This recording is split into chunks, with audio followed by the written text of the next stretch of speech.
Wow. Well, we have a couple more things to do, and then we're almost on schedule, I think, Robin. And we're going to get to hear from a very dedicated... Sure. All about your attitude. And you're going to be hearing from somebody I'm very proud of, my son Brian, who is the guy that's behind the scenes. And again, I'll never forget the time that we were leaving from Vancouver going on a cruise, and Brian gave a talk to the group. And was any of you there by any chance when we did that? I think Kate was, and the steward and Linda. And he said, tomorrow we're leaving on a cruise to go to Alaska. He said there's going to be a captain and there's going to be a cruise director. The captain will come down and maybe show up for 10 minutes and say hello and shake hands, take a picture, and then you're going to go up and make certain that you have a safe cruise. Then the cruise director is going to be going around patting the grandmas on the back, hugging the babies, and shaking the grandpa's hands, etc., so making certain everybody's having a good time. He said, Dad's a cruise director, I'm the captain. And it is so dead on true. And Brian has gone through so many challenges today with steel, with everything under the sun, and the foreign competition and the Hamilton Beach contract that they're not fulfilling. There's 1,000 things go wrong, but he has to keep his attitude right, because he's got to keep that boat afloat. And he's got to keep that captaining down the right river, and he is. He's doing a phenomenal job. I'm very proud of him. If you would, please welcome Bryan Hurley.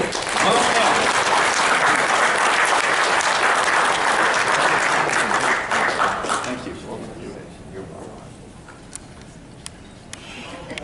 Oh, Lord. Oh, Lord. Right. So my Aunt Robin asked me to try to inspire you today. So I thought I would share a little inspiration from talking on past. If you notice, her hair is still the same color. It's almost the same size. Now, you know, I've picked up many rules over the years from speakers on what you should and shouldn't do. And, you know, you never start with an apology, you always start with a joke. You never blame anybody for anything. You leave them better than when you found them. And if you get nervous, you just picture the audience naked. Well, after that news flash at the break, the audience naked thing is gone. Never start with an apology. Everybody, I would like to apologize to you for our back order this year. And never blame anybody. Who here owns a F-150 or knows somebody that does? Blame them. I'm not kidding. When we have a back order on something, it's a devastating thing for us, and I know it is for you too. And to understand all of the problems and issues we've had with metal in the last year would take a lot longer than I've got. But one of the primary things that happened was, you know, as you know, there's an aluminum core. The more aluminum, the better the heat conductivity. Well, when Ford switched to making their bodies of their F-150s to aluminum in a 12-month period, with tariff talk and speculation, the cost of aluminum tripled. Forget the cost, good luck even getting it. And you also have to understand what a back order is. We make sets for you. A set is composed of many pieces. I can only make 2 pieces at a time. It takes 6 hours to change one line to go from making a 1-quart to making a 2-quart. So when we do this, we make usually about 5,000 sets at a time. So we'll run 5,000 1-quarts. We'll run 5,000 covers for the 1-quarts. And we stack up 5,000, 5,000, 5,000 until we have everything we need to put them in a box and make it a set. I don't want you to picture our factory as being this desolate place with nothing sitting up there. 90%, 95% of what needed to go into those sets was sitting on the floor, ready to go. So it was just a few pieces that we couldn't get the metal in that kept those sets from being finished and packed and being able to send. Okay, here's the joke. Little Johnny's teacher asked the kids in the class one day, she says, if any of you in here feel stupid, I want you to stand up. A little while went by, little Johnny stood up. She said, little Johnny, you feel stupid? You shouldn't feel stupid. He says, no ma'am, I just hate for you to be the only one standing up. So, again, Robin, she asked me to talk about inspiration, and it was kind of a strange time for her to ask me that, because it's been a very challenging year in terms of business, and to come up with something inspiring about what's happened to business over the last 12 months was pretty tough. But then I recognized something, that our situation this year is very similar to some of my favorite stories that inspire me. And I love to read. I especially love to read stories where the human is down and out and on the last rope and things are disastrous, and somehow or another some of us have the spirit that comes through and guides us through. And we ultimately get to points where we have to make decisions. And I love those stories where the decisions are the right ones and they go down in history as being the right ones. And I was given a book this year called Canoeing the Mountains. It's basically a book about this guy describes the parallels of the Lewis and Clark journey to the modern church and Christianity. And he describes the church as having a 1700-year run where it was very easy. Called the time of Christendom. And it's when the Western culture was so into the church and the meaning of it, the preacher didn't have to build an audience. Because if you didn't show up on Sunday, your boss or your teacher asked you, why weren't you there on Sunday, on Monday morning? So, and my preacher was telling me this, he said that seminaries do not teach audience building. So for 1700 years, the church has been riding in this canoe, same as Lewis and Clark. And the church has recently hit a mountain, same as Lewis and Clark. And at this point, the church has got to figure out what to do. They've got to make a decision. They've got to make some changes. And this shift in behavior in the flock of the church, it's not because the good word doesn't work anymore. It's because the flock's man within attention span is almost impossible to reach.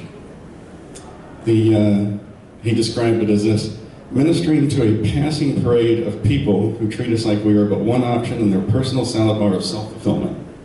Does that sound like the audience walking by? You're just another option. And it's hard to grab their attention. But the parallel that he drew, and if we get, where's clicker? Thank you. The parallel that he drew to the journey of Lewis and Clark was, and this was the orders from Jefferson to Lewis and Clark: to Captain Meriwether Lewis, the object of your mission is to explore the Missouri River, and such principal stream of it as by its course in communication with the waters of the Pacific Ocean may offer the most direct and practical water communication across this continent for the purposes of commerce. Don't talk like that anymore. So they set out, and next, Brittany. So I figured this out. So they set out in canoes. As they set out on the mission, Lewis wrote, and he believed he would canoe west down the Missouri River, walk up a hill, look down on a gentle slope. They would take his men a half day to cross with their canoes on their backs, and then they would see the Columbia River, where they could let the current swiftly take them all the way to the Pacific. Well, they did canoe all the way to the Missouri River. In fact, they found the spring that started the Missouri River. But the hill that he envisioned turned out to be the Rocky Mountains. So it's decision time. What would you do? He spent months canoeing and braving the wilderness and barely surviving, and now he has to go into uncharted territory, completely uncharted. So he had to make a decision. He could go back to Jefferson and say, hey, sorry, Chief, we hit this big-ass hill. I don't know what to say. Or he could command his men to keep on canoeing and just ram that Rocky Mountain with their canoes, and maybe it'll crack open and they'll find a way through. Or he decides to do what he did. Next slide. Next slide, please. He sold the canoes, hired an Indian guide, and figured out how to climb over the mountain. And the rest is history. I think a lot of us need to do that. I think a lot of us are hitting mountains right now. And to sit there and ignore the mountain, I believe, is a mistake. So, and I thought it was interesting in the book, the historical geography called it this point where he hit the mountain, going from the geography of hope to the geography of reality.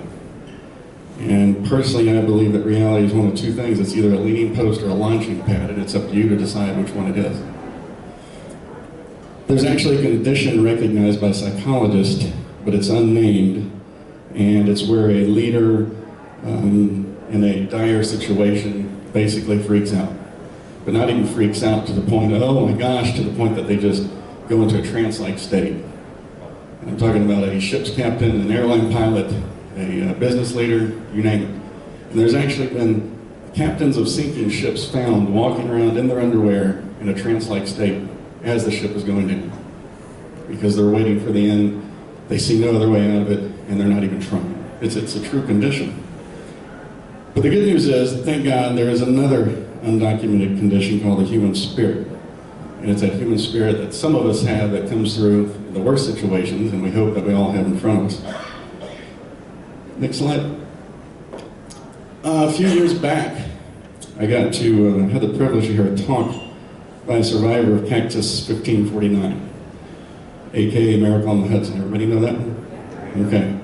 Her name is Valley Collins. She's a mother, wife, daughter, and her talk described many things, including the overwhelming sense of life she felt as she sat in the last row of the seats in the Airbus A320. She was in the very last row.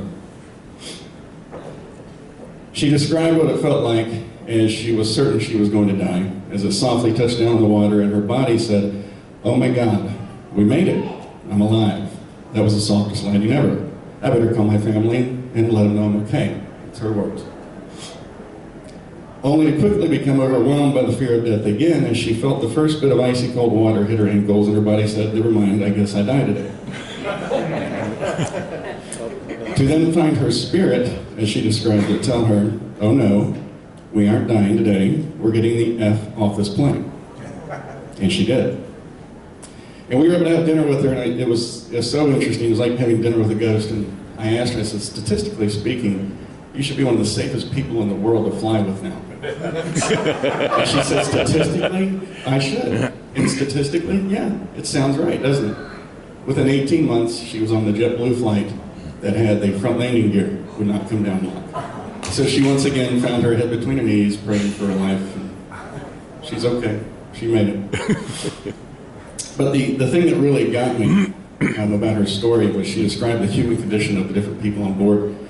And she described some people, for one thing, it inspired her to stay in great shape for the rest of her life, because she saw a lot of people that were so obese and so weak they couldn't get out. They had to be lifted and pulled, and they couldn't do it. But she saw a father standing on the end of the wing, staring into space, while his wife and newborn baby were trying to get through the exit. She saw people struggling and fighting to get their personal items out of the overhead bin, as she's in the back row, pushing to get the F out. So these conditions of these people, I guess you never really know until it happens, but of course, you know, the greatest part of this story is the coolness and the calmness of Sully. And I can play plenty of audio of pilots actually freaking out that made it, and it wasn't really a big deal. But I want to play the audio of this real quick. You got that, Britt? Just listen to his coolness. He's got to make a decision. Freak out. 1549, thank you, 70. Practice 1549, your first series of performance thrust. I'm hoping if it's returning back towards the water. Okay, you need to return to the water. You turn left heading up 220. 220. Stop your departure, got emergency returning. So it's 1529. He third strike, he lost all engine, he lost the thrust in the engines, he's returning immediately. Practice 1529, which engines? He lost thrust in both engines, he said. Got it. Practice 1529. Couldn't get it, Pete. Do you want to try to land 1913? 19, we made it to Austin. Joey 2760, turn left 070.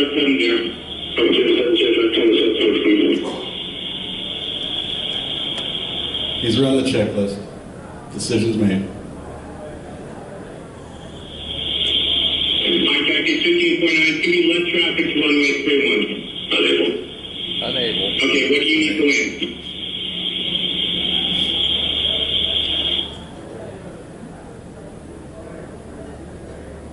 Contact is 1549. Runway 4 is available. If you want me left traffic to runway 4. Maybe you're flying out your next runway. What's the number 2 arrives heading in New Jersey? Maybe Teterboro. Okay, yeah, off your right side is Teterboro Airport. Do you want to try to go to Tebow? Tebow, Empire, actually, we're going to punch guy Mertein now. There you go. Package 15.9 over George Washington Bridge, wants to go to the airport right now. What's going to have up? Check. Does he need assistance? Yes, it was a bird strike. Can I get him in for runway 1? Runway 1, that's good. Package 15.9, turn right 280, can land right at 1 at Tebow. Okay, which runway would you like at Tebow?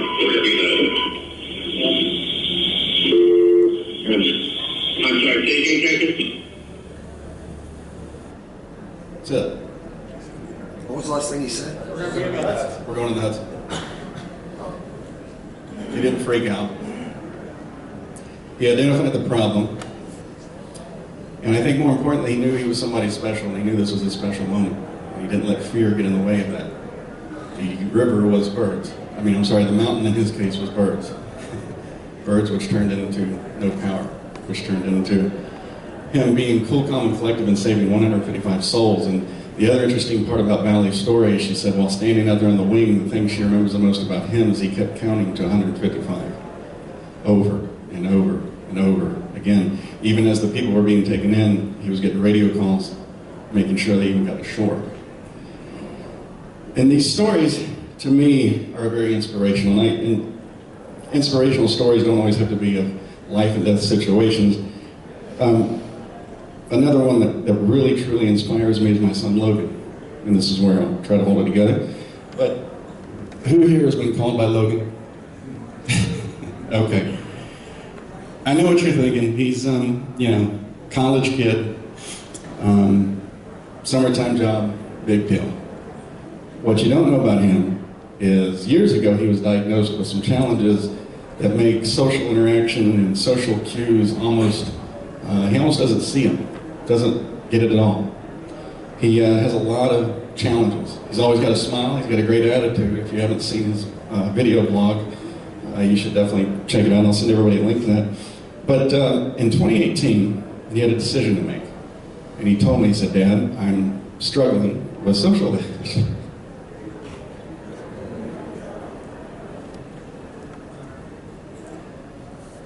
So he wanted to do something that basically he recognized the mountain.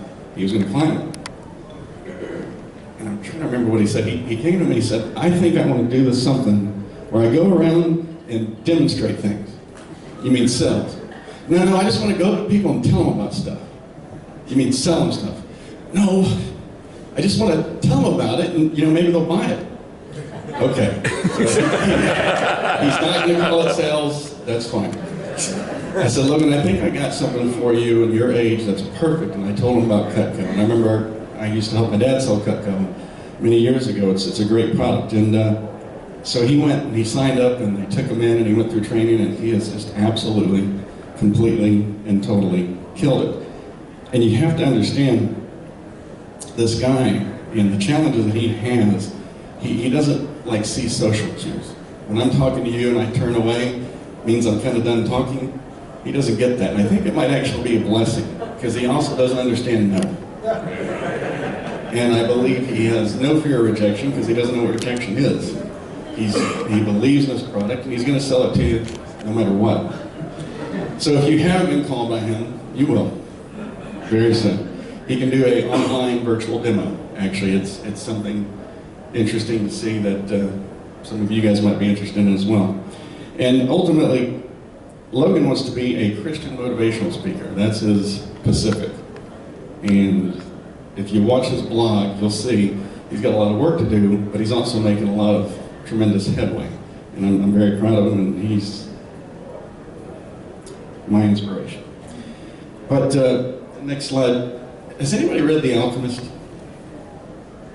I really recommend it. It's a tremendous book, and my favorite line in this book was, it says, "Most people see the world as a threatening place, and because they do, the world turns out, indeed, to be a threatening place." Lewis and Clark, Captain Sully and Logan, could have all seen the world as a threatening place and made the decision to not go out into the threatening place and into the threatening journey. They could have stayed home, lived in solitude, avoided anything that might have put them in any sort of danger. And when they were hit by adversity and danger, they could have made a different decision as well. They could have never been known for anything but taking a long canoe trip. They could have been known for losing their cool and 155 souls. They could have been known as one that let fear and challenges keep them from everything they knew to be good. And I'm going to close off with this, a really great motivational speaker, Dr. Les Brown, friend of Zig Ziglar. I don't know if you ever met him or not.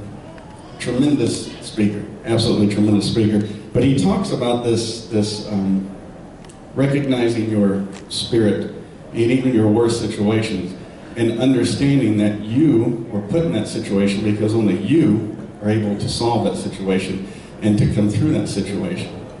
And he has this great analogy that I love that you're going to hear here in just a second, and I'm going to leave you alone. But in this analogy, he describes your potential and your opportunities that you didn't use or recognize or take as spirits standing next to your deathbed. And they're pissed. Britt?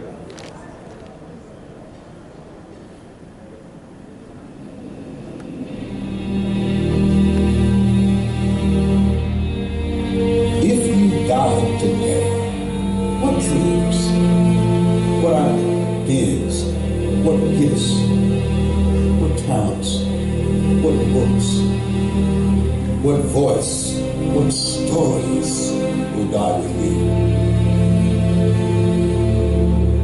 The wealthiest place on the planet is not in the Far East where there's oil in the ground. It's not in South Africa where there are diamond mines. It's in the wealthiest place on the planet. It's a cemetery. There you'll find potential never realized. There you'll find dreams that never become a reality. There you'll find voices of leadership that the world never heard from.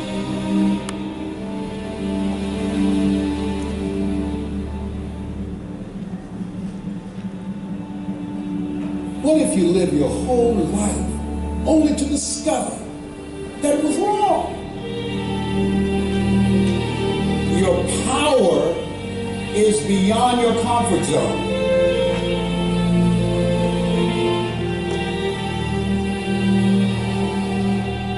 Imagine, if you will, be on your deathbed, standing around your bed, the ghost of the dreams, the ideas, the abilities, the talents given to you by life, and you, for whatever reason, you never pursued those dreams. You never acted on those ideas. You never used those gifts. We never heard your voice. And there they are, standing around your bed, looking at you with large, angry eyes, saying, "We came to you. Only you could have given us life. Now, we must die with you forever."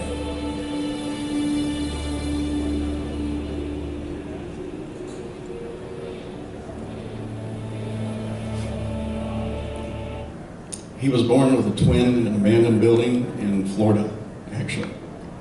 And at a very young age was deemed educable, mentally retarded. A teacher told him to never repeat that again.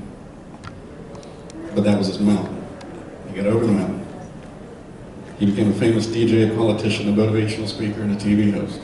I read on him. Very motivational guy. Don't overlook the opportunities. Thank you.